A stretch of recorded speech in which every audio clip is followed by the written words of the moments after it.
Hello, ladies and gentlemen. Welcome back to the Robin's Nest. Today, I want to talk a little bit about the race this weekend. Number one, I want to talk about Christopher Bell because if you didn't catch the race, specifically the end of it, his Victory Lane interview, he dedicated the win to Charlie Kirk, and because of that, he's catching a lot of flack online. You can probably imagine from these far left-wing nut jobs and stuff that are just attacking him left and right. And number one, I don't quite understand that, because if you do some digging, the people who are upset about any mention of Charlie Kirk and what have you, they always go back to the same argument, which is he was a hate-filled person who spewed Nazi-like propaganda and all this other kind of nonsense. But when you ask them to give you an example of what he said that was hateful, they can't really give you anything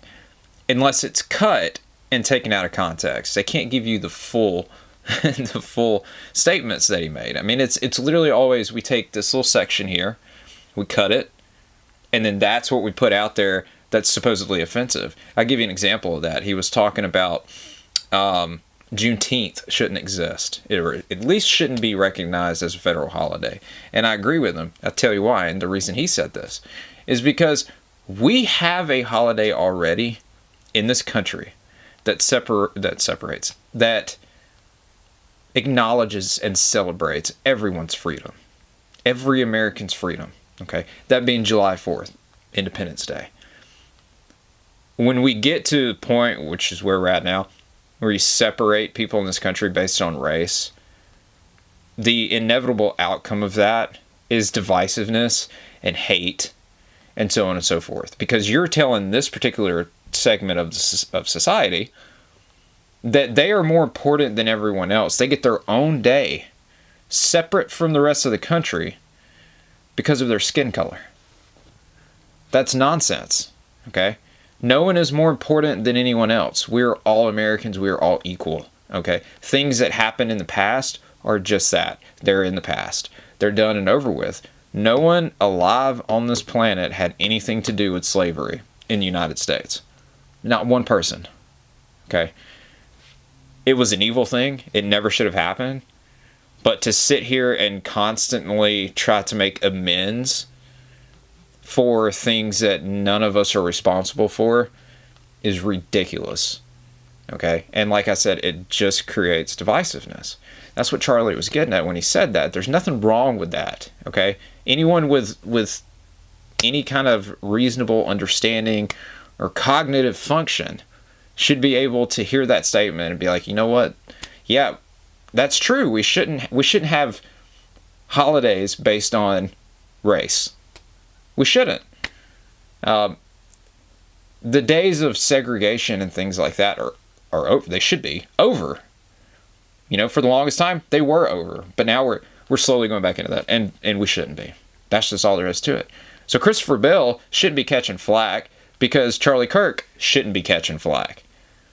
But these people, they hear these buzz phrases and stuff, and they read propaganda from these far left news outlets, media, and they take it as the gospel truth without ever actually listening to the source material. And it's annoying. I'm just going to say it. It's annoying. Okay? I'm a huge Christopher Bell fan now. I didn't really care. It's not like I disliked the guy. Just, he just never appealed to me. He's got a new fan. I'm proud of him for sticking up for what... and that is taking a stand for what you believe in. Okay? Because you have to know, in his position, that the mob is going to come after you if you say that. Okay? You have to know that. Austin Dillon did a similar thing. Richard Childress Racing in general did a similar thing by running decals on their cars this weekend. And it's a great thing. It's a beautiful thing. I love it. And don't bend a knee to the mob. Danica Patrick made a post last week talking about Charlie and talking about the fact that he inspired her to take a stand and to be vocal and to stand up for what she believes in. Good. Now don't back down. Don't bend a knee. They're going to come after you. No matter what, they're going to come after you. But don't back down. Stand up for what you believe in. regardless of the fallout. I think that's one thing that Charlie demonstrated perfectly. He went into the lion's den on a regular basis, and he ended up giving his life for that. But it should be a inspiration for everyone to stand up for what they believe in, regardless. I know I'm getting kind of deep here, but stand up for what you believe in. And Christopher Bell did that, and that's a great thing. So if you enjoy listening to me ramble about motorsports, cars, politics, anything else I feel like talking about, make sure to like, subscribe, leave a comment, turn on notifications. The works. If you're interested in diecast cars, t-shirts, hats, auto parts, anything like that, check out our eBay. The link is in the description. Follow me on Facebook and X for more motorsports content, political content, basically anything and everything I feel like talking about.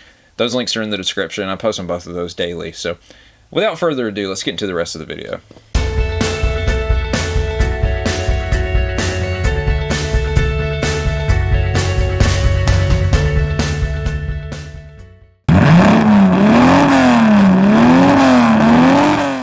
So speaking of that Cup race this weekend, I want to say this. I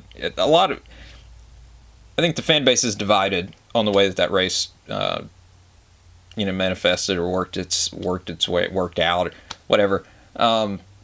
NASCAR told Goodyear to bring a tire that would wear quicker, as in like 30 laps. The tires were starting to come apart.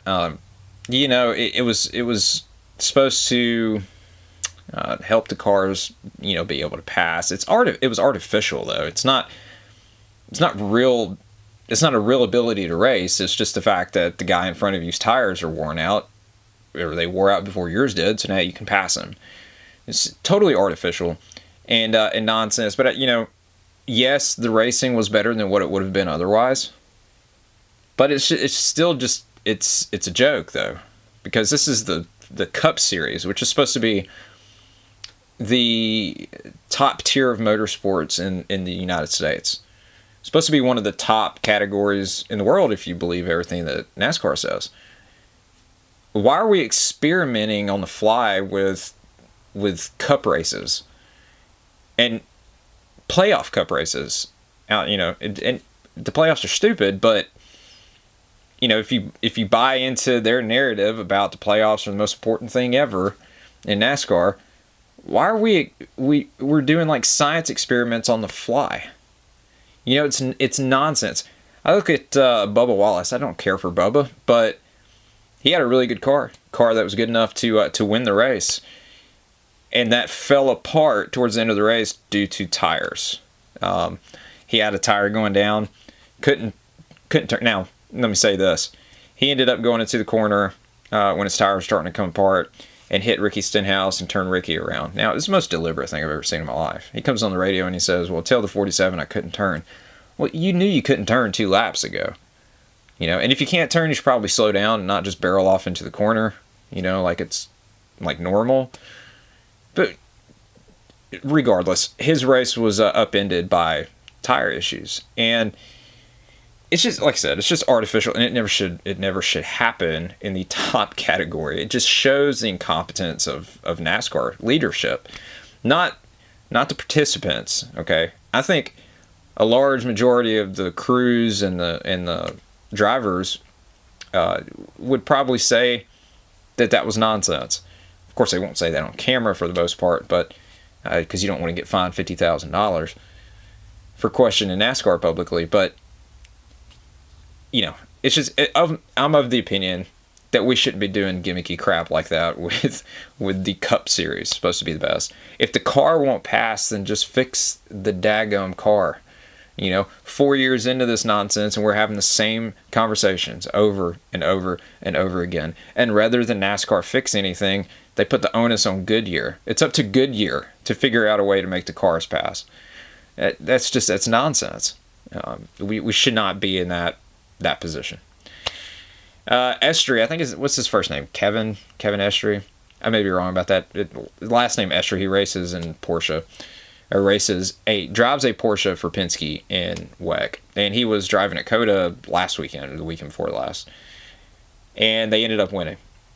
And so he was running a Porsche, I think 911, in a sports car race this weekend. They had posted online he got a penalty for a door banging a Mercedes. I mean, he didn't wreck the Mercedes. He just hit him in the door, and then drove on. He got like a 5-second penalty for that, and everyone's complaining online. Well, why did he get a penalty? He shouldn't have gotten a penalty. Okay, it's called karma. Okay, let's just be clear about that. I don't have anything personal against this dude. I don't really know anything about him, to be fair with you. I mean, I don't even know what his first name is. I know his last name's Esther, but at Coda, he pulled up next to the Ferrari, the leader, before they got to the start-finish line for a restart, which should be a penalty. He didn't get a penalty. They went in turn one, and he did that door slam that he did with the Mercedes with the Ferrari, and it gave the Ferrari a puncture and ended up costing them. It ruined the race. They ended up coming back to finish like 5th or 6th, but they had the car to beat that day. And avoidable contact penalties exist in WEC, but they weren't enforced right there. And I think that's I thought it was absolute BS when it happened. I said something about that on one of my videos.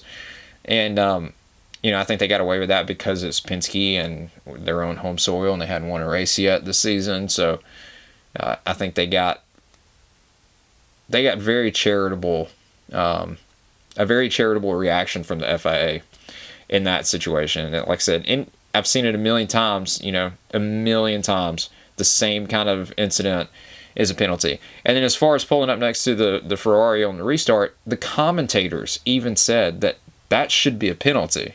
Why is that not a penalty? When the commentators are saying that, then there's an issue, okay?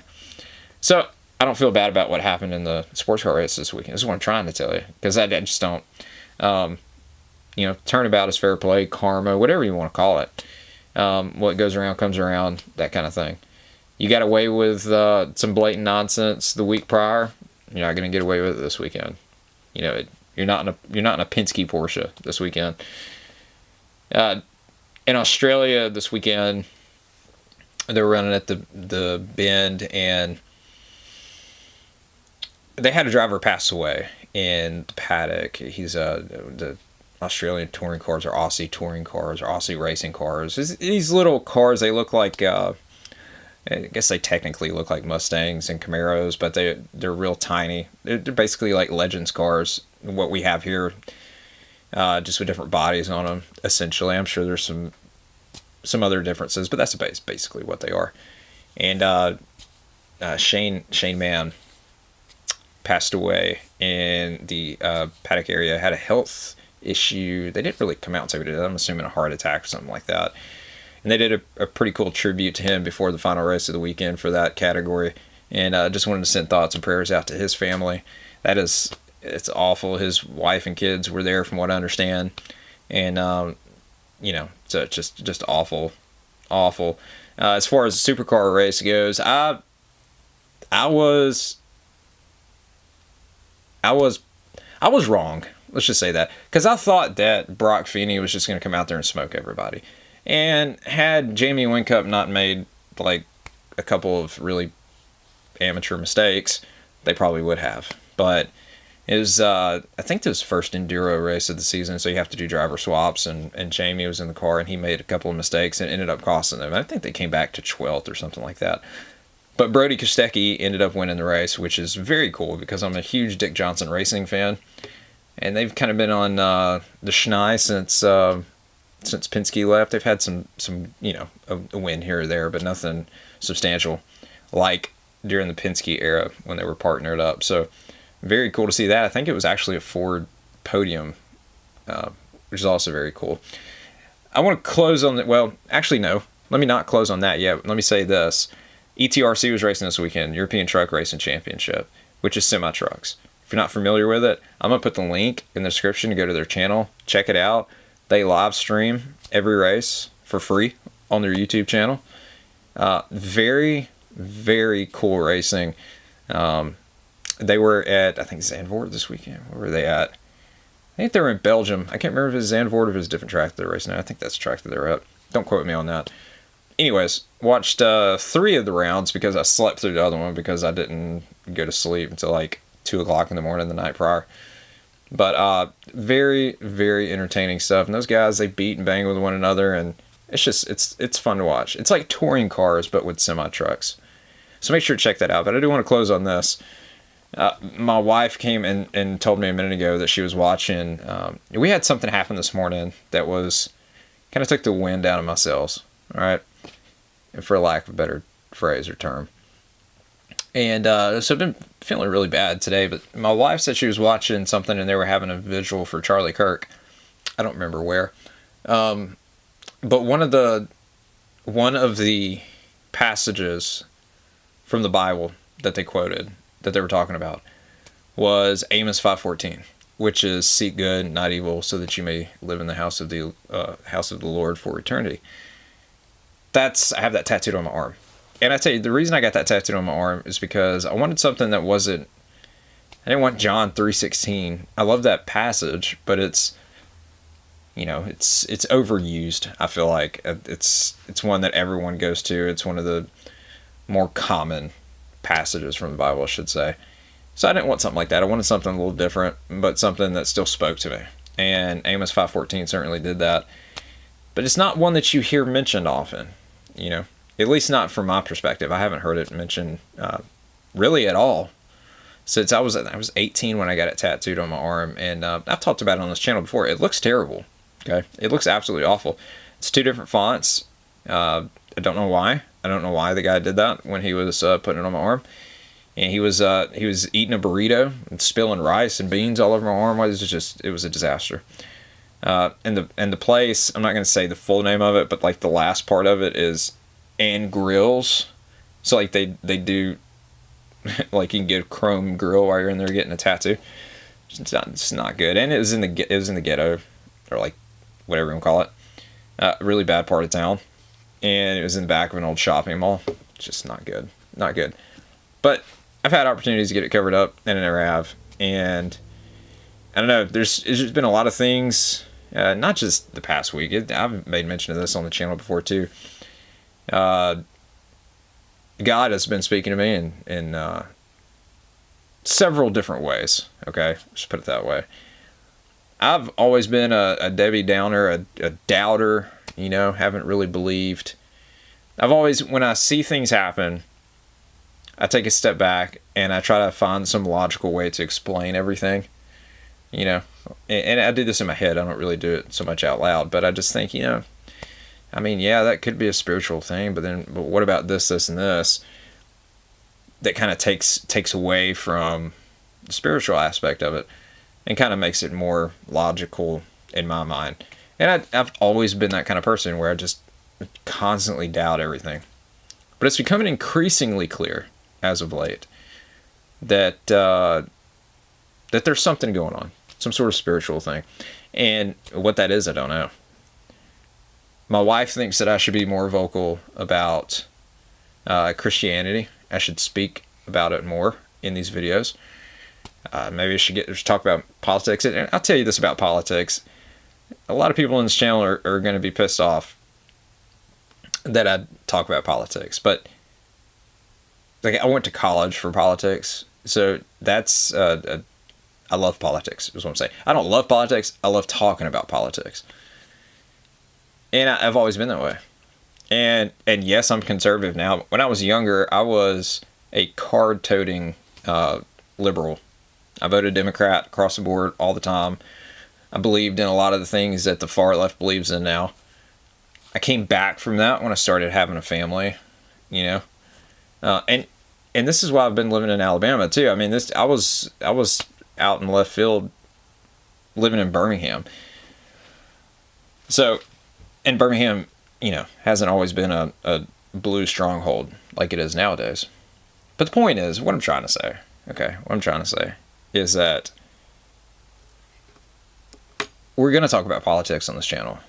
It's just going to happen, okay? We're trying to be fair about it. I'm not going to beat you over the head with it, but we're going to talk about it. Along with talking about motorsports. Those are 2 passions of mine, 2 loves of mine. And I'm just going to talk about them. That's just all there is to it. So I encourage you to stick around and listen to me. If there's something I say you disagree with, hey, drop a comment. Let's debate it. Let's talk about it. On either front. Politics, political, motorsports, what have you. I think that's the route that we're going to go moving forward. And so, like I said, encourage you to stick around. if you enjoy listening to me ramble about cars, motorsports, politics, faith, what have you, make sure to like, subscribe, leave a comment, turn on notifications. The works. If you are interested in diecast cars, t-shirts, hats, auto parts, anything like that, check out our eBay. The link is in the description. Also follow me on Facebook and X. I post motorsports content on there on a daily, all day. On X is more of politics. Facebook is more racing. So check those out. The links are in the description. As always, thank you guys for watching, guys and gals. Until next time, we'll see you. God bless. Peace.